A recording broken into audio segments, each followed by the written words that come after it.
Az apja megnevelhetné. Mit csinált?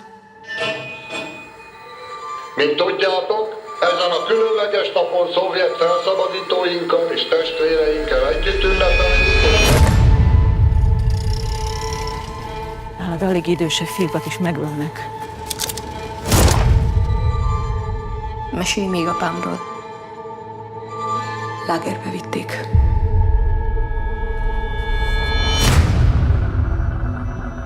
Kedves apám.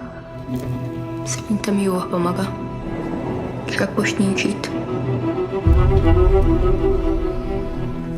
Ki ez az ember? Csak egy régi ismerős. Most van nálunk egy ember.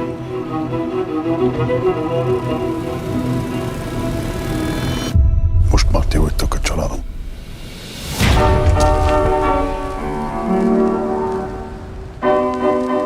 Miért nem megyünk el innen?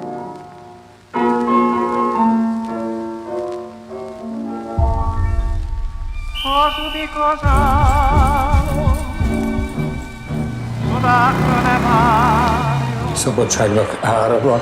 Álmodozni kár, csodát ma már.